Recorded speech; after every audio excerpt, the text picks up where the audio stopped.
If you consider yourself a reader, but you suddenly can't seem to finish any books, if all your books feel boring or slow, or if picking up a book feels like a chore instead of something you want to do, you're probably in a reading slump, and this video is for you. Hi there, I'm Anna, and this is Tucker, and we hope you're having a great day. Today, I'm talking about how to get out of reading slumps, which is completely different from learning how to love reading in the first place. This is the third video in my series helping different groups of people with their reading challenges. I've covered rebuilding your reading brain after illness or injury, and how to become addicted to reading when your brain is used to screens. Today, we're focusing on people who already love reading, but have hit a wall where nothing feels interesting anymore. The good news? Your brain already knows how to love books. It's like muscle memory. Once you learn to ride a bike, you could go 20 years between rides, but you'll always remember how to do it without really thinking about it. The same goes for readers. The trick here is getting out of the negative feedback loop that you're stuck in. So, how do you know if you're actually in a reading slump versus just having a busy period? Well, if you consider yourself a reader, but suddenly you can't seem to finish any books, or all books feel boring, or all books feel slow, or you just feel off when you read, or if picking up a book feels compulsory and not because you want to, you're probably in a reading slump. Reading slumps can happen for lots of different reasons, and here's the key. The solution depends on what caused your reading slump in the first place. You can get into a reading slump because you read too much of one genre, and your brain subconsciously started recognizing patterns and said, ugh, this trope again? This is boring. Maybe you're under a lot of stress, and the books you picked up didn't provide the right kind of escape that you needed. Maybe the last book you read was a real slog, a slow burn that was too slow, or a more advanced book that was more complex than you're used to. Too many bedtime reading sessions with books that were only okay can do it too. And probably a pretty big one for a lot of booktubers out there, too much pressure to follow trends or read a large number of books in a short time frame just totally burnt you out. The problem here is not like in my previous videos where people needed to train their brain to like books. Here, you already know that books can be amazing. Instead, you have to convince your brain that interesting books still exist. And guess what? Of course they do. Let me walk you through the most common types of slumps and their specific solutions, because you need to do the opposite of whatever caused your slump. So let's go over the first one, genre fatigue. My top advice would be to pick up a completely different genre than you were reading at the time of the slump. That part is very important. If the last 3 books you read or attempted to read were fantasy, let's say, you need to run very far away from fantasy immediately. If you truly only read fantasy and nothing else, that's fine. Run away from the sub-genre of fantasy that you were reading. For example, if you were reading a bunch of fae novels, choose something else. Dragons, vampires, witches, anything else. You could also try an adjacent genre. So, sticking with my fantasy example, try science fiction. If your fantasy was in a completely different world, try a fantasy or a science fiction that is grounded in our world but has additional fantastical elements. A common question for everyone would be to ask yourself if your tastes have changed recently and you just didn't realize it. Have you noticed yourself being drawn to crime procedurals on TV all of a sudden when they never held your interest before? Or were you a big teen drama junkie, but now your tastes have become a bit more grown up? That could indicate that you need a complete shift in your reading journey. Next up, stress or the wrong type of escape. What's stressing you out? After you identify what your major stressors are, then you need to ask yourself if you're the type of person who needs books to commiserate with them, or do you need books to completely take you away somewhere else? The answer to that question will tell you what kind of books to pick up. So, for example, if you need commiseration and your stress is coming from kids, that means you should find books that involve parents as main characters. If you need the opposite, stress from kids means you need a single life soap opera. Stat. Has the world got you down? You either need dystopian fiction to commiserate or historical fiction to escape back to the days before technology. That's the pattern that I would recommend for that problem. Challenging book hangover. Personally, I think this one is the easiest one to fix. What did you find challenging about the book or books? Did you try to read a bunch of classics everyone says you should read, but you'd never read a classic before? That's okay. Classics are notoriously more difficult, and it can be done. I'll teach you how in the next video. But for now, go back to basics. You can do this a few different ways. These might seem juvenile to you, but they're not, I promise. People really need to stop judging both themselves and other people for reading below their perceived level, in my personal opinion anyways. Pick a childhood favorite. Not way back, just like middle school or high school. Something you know that you liked before and you haven't read in a long time. Maybe pick up a fresh copy. It'll put some fun into it. Or go find that well-read, well-worn love of yours. Nostalgia can really help. You could also go back to a favorite author of yours from 5 or more years ago that you haven't read recently. Maybe discover if they've written anything new. Or go back and look at their backlist for something old that you loved, or old but new to you. Also important, do not tell yourself that you'll never read that difficult book, because you will. You just need to get out of your slump first, and maybe learn some new reading strategies if it's way out of your comfort zone. You could also knowingly pick up a totally new to you book with a lower reading classification.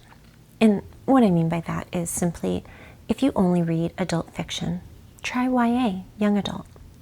There are good ones out there that are more sophisticated than you might think, but are generally easier.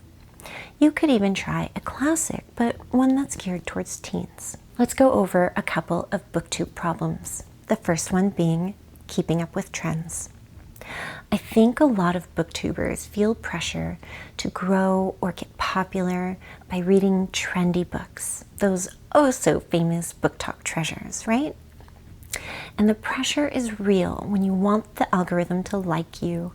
You want to cater to a wider audience. I've even considered transitioning to trendier books, hoping that it will give my channel a boost. But I haven't done it because I already know that I actually can't read most of the trendier books now. So many of them are high fantasy and I just can't do it. The key here is, if it isn't working for you, stop. Because if you were to build your audience on those books, you have to keep reading those books, and you, as a reader, will not feel fulfilled. Or I suppose you could read what you really want on the side and not discuss them much or at all on your channel, but what's the point in that? Don't feel like you have to keep up with the Joneses. You don't. Pick a book that's been sitting on your shelf, waiting to be read, that's been there since before you decided to chase trends. Finish that one. Pick up another one. Do that one more time. Then, if you want, be very choosy about what trendy books you choose to incorporate going forward. Maybe even tell yourself you only get one per month or one per quarter. Set some limits on it. It's okay. Here's another problem I think a lot of booktubers face: keeping up with pace. Slow down. You're burnt out from trying to do too much. Or you're not reading the way you normally do, and you have to skim books, and you're expecting the same enjoyment you normally get. But that won't happen. You will just keep feeling depressed. If your goal was 20 books in a month, reduce it immediately. What's your realistic average per month? Whatever that is, reduce it by half. Yes, I said half. So, if your keeping up goal was 20, if your regular pace is 10, set your goal for 5. Your brain needs to feel 0 pressure. It's the pressure that you're putting on yourself that causes the slump, so you need to relieve it. Pick something fun and super easy, a popcorn book, if you will. Something that you can breeze through to get your confidence back. Shop your shelf. We all have way too many unread books that are just itching to be read.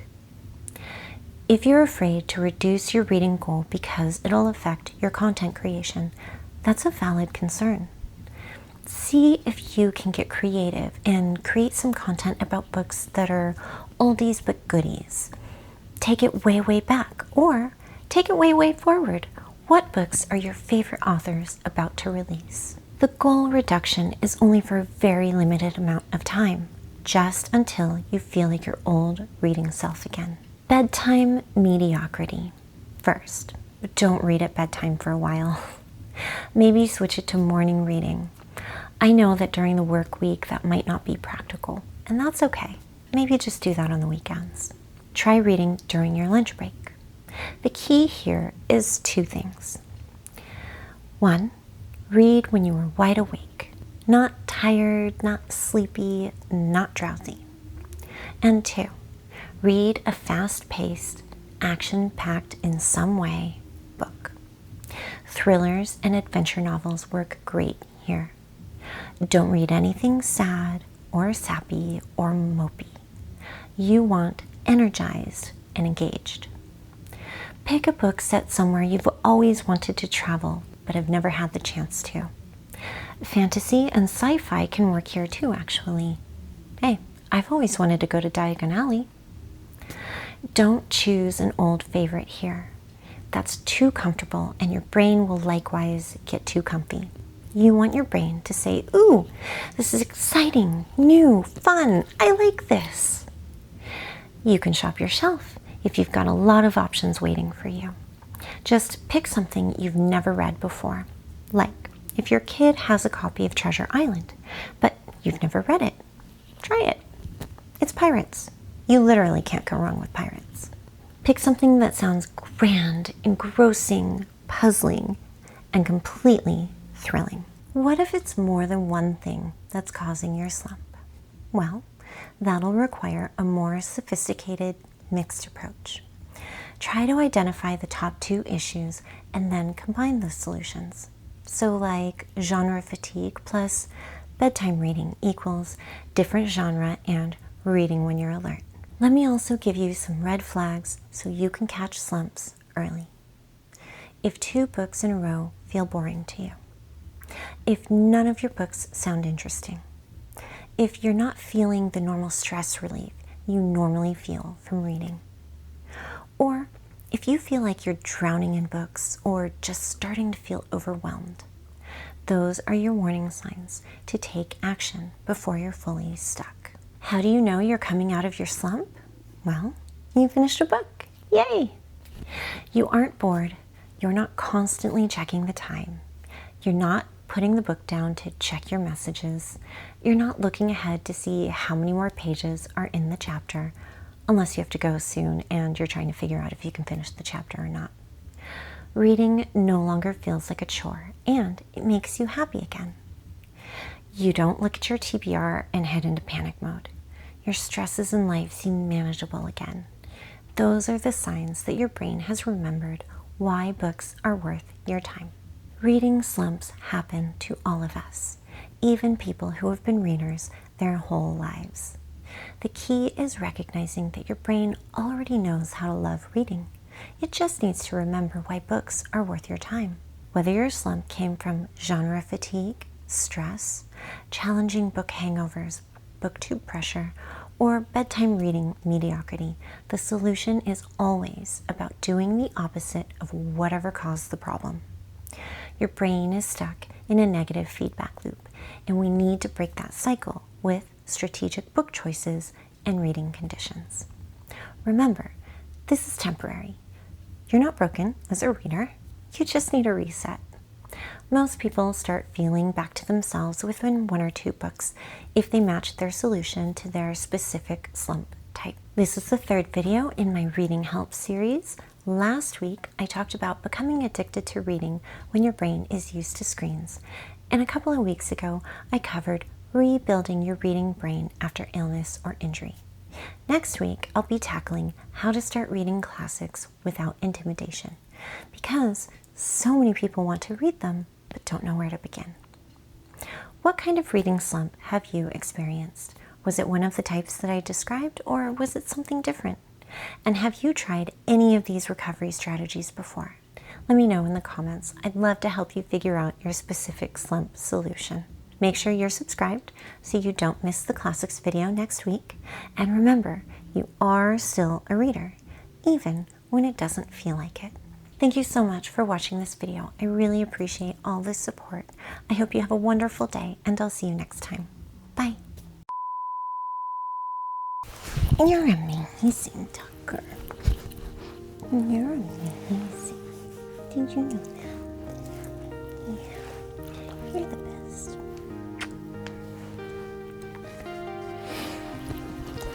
I need you to boot scoot a little bit, though. Okay. Your fur is like all over me, too.